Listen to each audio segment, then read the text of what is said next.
से कपड़े कहीं फटे तो कहीं रफू किए कपड़े और चप्पल पहने हुए लकी कॉलेज आता है। रोज वहाँ पढ़ने वाली अमीरों की बिगड़ी औलादे लकी का ऐसे ही मजाक बनाती, खासकर शालिनी नाम की लड़की जो उस शहर के सबसे अमीर बिजनेसमैन की बेटी थी। लकी उस बेहतरीन कॉलेज से पढ़ाई करके निकलना चाहता था, इसलिए सारी बेइज्जती सहता रहता। एक दिन छुट्टी होने पर लकी जैसे ही अपनी साइकिल के पास पहुँचा, उसने देखा कि साइकिल के टायर्स की हवा निकली हुई है। क्या हुआ? निकल गई हवा। आज बेचारे राजकुमार को पैदल ही घर जाना पड़ेगा।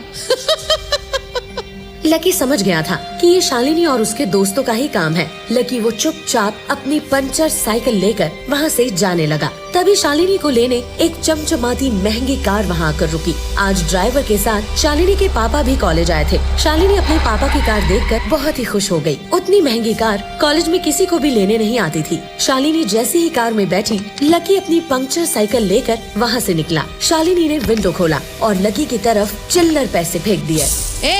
पंक्चर बनवा लेना। मगर तभी न जाने क्या हुआ कि शालिनी के पापा कार का दरवाजा खोलकर उतरे और लकी के सामने जाकर हाथ जोड़े खड़े हो गए। अरे सर, आप भी इसी कॉलेज में पढ़ते हैं? शालिनी की हरकत को माफ कर दीजिएगा, पर आप इतने गंदे कपड़े, ये टूटी साइकिल।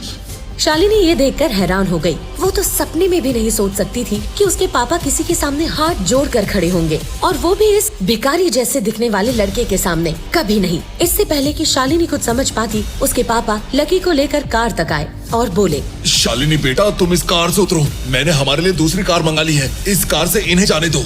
What? पापा, आप इस भिखमंगे को इस कार में भेजकर खुद धूप में खड़े रहेंगे? Shut up. तुम बस इतना समझो कि इन्हीं के कारण आज तुम और मैं इतनी महंगी कार में घूमने की हैसियत रखते हैं, समझी? शालिनी कुछ समझ नहीं पा रही थी। आखिर कौन है ये लकी? क्या संबंध है शालिनी के पापा का उससे? आखिर क्यों लकी कॉलेज में इस तरह आता है? क्या होगा जब कॉलेज के बाकी अमीर जादों के बीच लकी का राज खुले?